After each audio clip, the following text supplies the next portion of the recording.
Hello everyone, उम्मीद करता हूँ आप सब ठीक होंगे। तो आज हमारा टॉपिक है क्लास 8th का एक्सपोनेंट। तो हमने आज नया चैप्टर शुरू किया है जिसका नाम है एक्सपोनेंट्स एंड पावर्स। अब सबसे पहले हमें एक्सपोनेंट और पावर अगर यूनिट स्टार्ट करना है तो सबसे पहले हमें पता होना चाहिए एक्सपोनेंट क्या होता है। तो एक्सपोनेंट सिंपली हम ऑलरेडी पढ़ चुके हैं बहुत सारी क्लासेस के अंदर। किसी भी नंबर की पावर को एक्सपोनेंट ही कहते हैं, ठीक है। तो अब हमारे पास हमेशा एक्सपोनेंट का बेस होता है। क्या होता है? हमेशा एक्सपोनेंट का क्या होता है? बेस होता है। अगर बेस नहीं है तो उसकी पावर नहीं होगी, ठीक है। तो बेस की ही पावर होती है। तो एक्सपोनेंट हमेशा हम किसको कहते हैं? पावर को कहते हैं। जैसे हमारे पास यहाँ पे 10 रेज़ टू पावर 4 है, 10 की पावर 4 है, तो 4 हमारा एक्सपोनेंट आ गया, ठीक है। और 10 हमारा क्या है? बेस है। यहाँ तक समझ आ गया। अब कहता है व्हाट डज 10 की पावर 4 मीन्स। 10 की पावर 4 मी का क्या मतलब है, ठीक है। तो इट मीन्स, इसका मतलब है कि 10 मल्टीप्लाई 4 टाइम्स। 10 को हम मल्टीप्लाई कर सकते हैं कितनी बार? 4 टाइम्स। तो ये एक्सपोनेंट जो होता है ये मीन्स जो बेस होता है उसको बताता है कि इस बेस को हम कितनी बार मल्टीप्लाई कर सकते हैं, वो हमारा एक्सपोनेंट होता है। कि एक्सपोनेंट हमेशा ये बताता है कि हमारे पास जो बेस है उसको हम कितनी बार मल्टीप्लाई कर सकते हैं, ठीक है। तो इट मीन्स 10 मल्टीप्लाई 4 टाइम्स। तो इसका मतलब यहाँ पे हम 10 को कितनी बार मल्टीप्लाई कर सकते हैं? 4 बार। तो ये मैंने किया 10 की power 4 equal 10 multiply 10 multiply 10 multiply 10। क्योंकि बेस अब हम ऑलरेडी पढ़ भी चुके हैं क्लासेस के अंदर के जब भी हमारे पास किसी भी नंबर की अगर पावर सेम हो तो हम उनको ऐड कर सकते हैं। जैसे कहते हैं base same power should be added. अगर बेस सेम हो, अगर क्या हो? बेस सेम हो तो पावर को क्या कर सकते हैं? ऐड कर सकते हैं। जैसे ये हमारे पास 10 10 10 10 है तो सभी मल्टीप्लाई में, सब का दरमियान में क्या है? मल्टीप्लाई है सबके दरमियान। तो इसका मतलब बेस आपका सेम है, इनकी पावर क्या है? 1 1 1 1। तो हम इनकी पावर को ऐड कर सकते हैं। तो base same power should be added. तो जैसे 10 की पावर 4 को मैंने लिखा 10 मल्टीप्लाई 10 मल्टीप्लाई 10 मल्टीप्लाई। सिमिलरली इसी तरह में 5 का स्केयर है, 5 की पावर 2 है तो 2 एक्सपोनेंट है, 5 बेस है तो 5 का स्केयर इक्वल 5 मल्टीप्लाई 5। 5 को 2 बार लिख सकता हूँ। इसी तरह 2 का क्यूब 2 को 3 बार लिख सकता हूँ। 4 की पावर 8 4 को 8 बार लिख सकता हूँ। 3 की पावर 5 3 को 5 बार में लिख सकता हूँ। और इसको 5 बार फिर मैंने उसको 3 को मल्टीप्लाई करना है, ठीक है।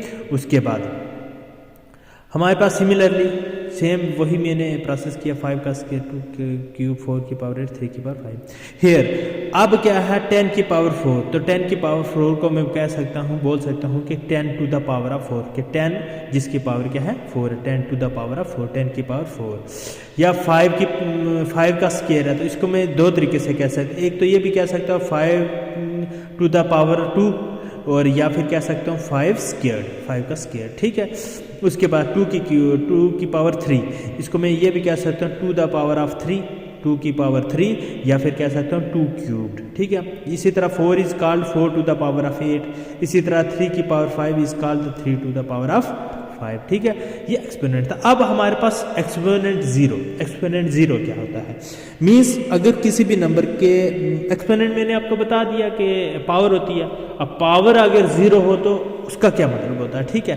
तो एनी नंबर, कोई भी नंबर हो, अगर उसकी पावर 0 हो वो किसके इक्वल होता है? 1 के ऊपर। ये मैंने एरो देकर बता दिया। 0 क्या है? एक्सपोनेंट इज 0 मीन्स पावर है। 0 क्या है? पावर है। तो एनी नंबर, अगर किसी भी नंबर की पावर 0 तो वो किसके इक्वल होता है? 1 के। देखो इफ पावर इज 0, अगर पावर 0 आंसर इज ऑलवेज 1। कहता है अगर पावर 0 तो आंसर हमेशा क्या आएगा? हमेशा ही 1 है। अगर पावर 0 है आंसर हमेशा ही 1 है। जैसे 2 की पावर 0 नंबर बेस है, जिस बेस की पावर 0 है वो हमेशा 1 के बराबर होगा। तो कोई भी हमारे पास अगर नंबर आ जाए उसकी अगर हमारे पास पावर 0 है तो वो 1 के इक्वल हो जाएगा। जैसे अब है how did we get it. अब हम इसको कैसे करते हैं, ठीक है। वो ही राइट, हमने लिखा 2 की पावर 0। क्या लिखा? 2 की पावर 0। अब 2 की पावर 0 इक्वल टू बेस है, मैंने सेम लिखा, 2 का 2 ही लिखा। अब 0 है, 0 को मैं लिख सकता हूँ 1 - 1। एक में से एक निकाला, बाकी 0 ही आ जाएगा। तो इसका मतलब 2 की पावर 1 - 1 में लिख सकता हूँ, ठीक है। उसके बाद देखो यहाँ पे फिर मैंने किया। अब यहाँ पे बेस मैंने अलग अलग किया क्योंकि दोनों का बेस सेम है। 2 की पावर 1 मल्टीप्लाई 2 की पावर -1, एक की पावर 1 आ गई, एक की पावर -1 आ गई, क्योंकि base same power should be added. जब इसको ऐड करेंगे वापस से यही 1 - 1 ही आएगा। अब हमारे पास ये नेगेटिव पावर है, अभी हम आगे नेगेटिव पावर पढ़ेंगे। ये नेगेटिव पावर है तो इसको मैं डिवाइड में लेके जाऊंगा तो ये पॉजिटिव हो जाएगा। तो 2 मल्टीप्लाई 1/2 करूँ, क्योंकि 2 के नीचे हमेशा 1 होता है, तो जब मैं पावर इसके नीचे लेके जाऊंगा ये 1/2 हो जाएगा, तो 2 की पावर क्या हो जाएगी, पॉजिटिव हो जाएगी। ठीक है, तो 1/2 2 की पावर पॉजिटिव। अब मैंने यहाँ पे 1 लिखा नहीं है, ठीक है। अब 2 की पावर हमेशा 1 हम लिखते नहीं हैं। अब 2 से मैंने 1 को मल्टीप्लाई किया, 2 1 2/2 आया, तो 2 और 2 को कैंसिल किया एक ही टेबल से, तो हमारे पास आया 1। तो हमने 2 की पावर 0 = 1 हमने प्रूव कर दिया। इसी तरह हमें हर एक नंबर को इस तरह प्रूव कर सकते हैं। Similarly we can prove this for any number, किसी भी नंबर को हम प्रूव कर सकते हैं। इसका मतलब अगर किसी भी नंबर की पावर अगर 0 हो तो वो किसके इक्वल होता है, 1 के इक्वल होता है। उसके बाद हमारे पास है नेगेटिव एक्सपोनेंट। क्या है, negative power. Suppose we have number like, जैसे हमारे पास नंबर है 10 की power -2, power is negative, power क्या है, नेगेटिव है। हियर एक्सपोनेंट इज नेगेटिव, इसका मतलब एक्सपोनेंट पावर क्या है, नेगेटिव। इट मीन्स जैसे मैं ऑलरेडी बता चुका हूँ 10 की पावर -2 इक्वल टू, अब मैंने इसको पावर को पॉजिटिव करना है तो मैं इसको डिवाइड में लेके जाऊँगा, तो ये हो जाएगा 1/10 की पावर 2। ठीक है, 1/10 की पावर 2 होगी, 1 की पावर 2 नहीं होगी। ठीक है, अब 10 को 2 बार मल्टीप्लाई किया 100 आ गया। ठीक है, 0 डिवाइडेड बाई 100।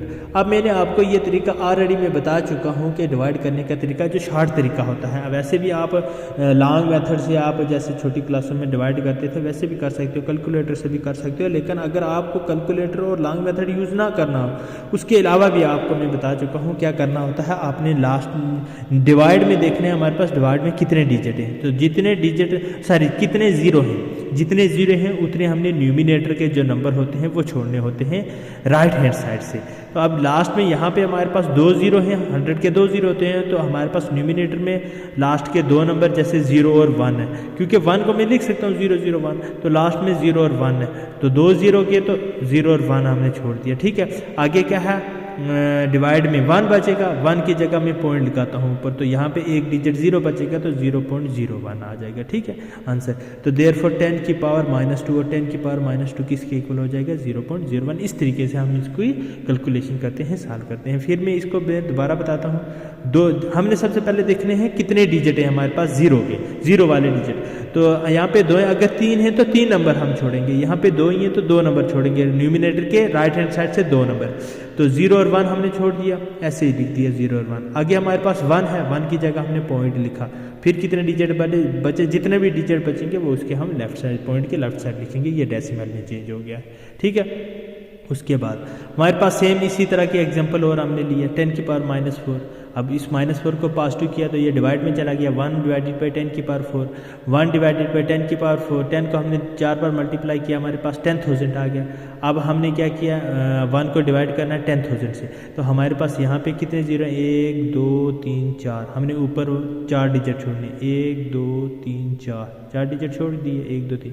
अब बाकी उसके बाद क्या है, 1 की जगह पॉइंट लिखाया। आगे यहाँ कितने डिजिट बचे, 0, तो हमने 0 लिख दिया। ठीक है, इसी तरह आपने ये भी लिखा, लेकिन यहाँ पे हमारे पास 1/2 की पावर 4 है, 2 को हमने लिखा 4 बार। ठीक है, तो 2 to the 4 2 to the 4 multiply कर दिया, फिर 4 the 60 1/60। इसको नहीं कर सकते हम, इसको हम इस तरीके से नहीं करते। इस तरीके से सिर्फ हम जैसे 10 होता है, 100 होता है, 1000 होता है, 10,000 होता है, जिनके साथ 0 हो उन नंबर को हम इस तरीके से डिवाइड कर सकते हैं। जैसे हमारे पास ये फ्रैक्शन में हमारे पास आ जाता है, इसमें आता वो भी फ्रैक्शन में है, लेकिन इसको हम डिवाइड उस तरीके से नहीं कर सकते, इनको अलग तरीके से करना पड़ेगा। ठीक है, उसके बाद इसको तो हम लॉन्ग मेथड से या कैलकुलेटर से भी कर सकते हैं और शॉर्ट मेथड से भी कर सकते हैं।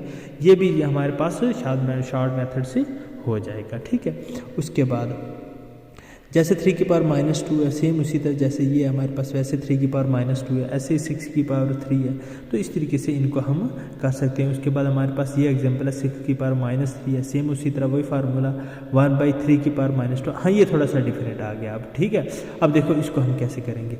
अब 1 डिवाइडेड बाई 3 की होल पावर -2 है, तो हम इसको कर सकते हैं, इसका जो इनकी जो पावर है अलग अलग करेंगे, 1 की पावर -2, 3 की पावर -2, ठीक है।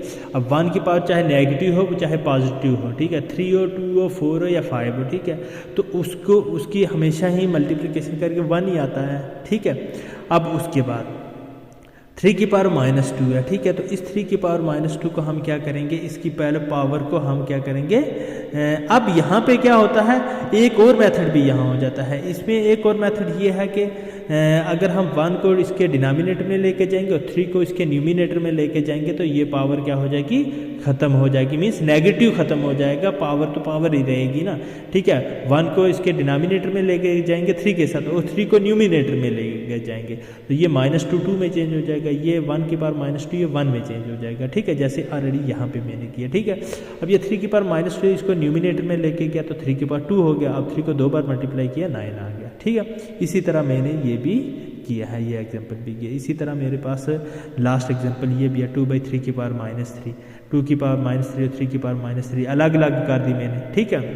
तो अब हमने क्या किया, इस 2 को मैं डिनोमिनेटर में लेके जाऊँगा, 2 के डिनोमिनेटर में, ये नहीं कि 3 के डिनोमिनेटर में, तो 2 का डिनोमिनेटर हो जाएगा 1/2, ठीक है, 3 का डिनोमिनेटर हो जाएगा 1/3, ठीक है। तो पावर होगी पॉजिटिव, ये 2/1 था, ये 3/1 था, ठीक है। तो जब मैंने इनको पावर को पॉजिटिव किया तो ये 1/2 हो गया, ये 1/3 हो गया, ठीक है, तो पावर पॉजिटिव होगी। अब हमने क्या करना है, ये डिवाइड, जो ये हमारा क्वेश्चन का डिवाइड है वो ये वाला साथ ही में हमने लिखा, ठीक है। अब 1 का क्यूब आ जाएगा तो 1/2 की पावर क्यूब डिवाइड बाई 1/3 की पावर क्यूब, ठीक है। उसके बाद अब हमने क्या किया, ये डिवाइड को मल्टीप्लिकेशन में चेंज किया तो जो हमारे पास डिवाइड के बाद वाली टर्म है वो न्यूमिनेटर डिनोमिनेटर में चेंज हो जाएगा, डिनोमिनेटर न्यूमिनेटर में चेंज हो जाएगा। अब आपने ये याद रखना है, जब भी आप डिवाइड फ्रैक्शन को, खासकर फ्रैक्शन को आप जब डिवाइड से मल्टीप्लिकेशन में चेंज करते हैं तो जो डिवाइड के बाद वाली टर्म होती है उसको क्या करता है, उसको उसमें क्या होता है कि न्यूमिनेटर डिनोमिनेटर में चेंज हो जाता है, डिनोमिनेटर न्यूमिनेटर में चेंज हो जाता है, जैसे यहाँ पे हुआ, ठीक है।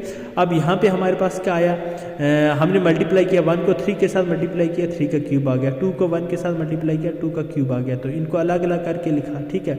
तो ये 3 3 9, 3 27, 2 2 4 2 8, तो ये 27/8 आ गया हमारे पास।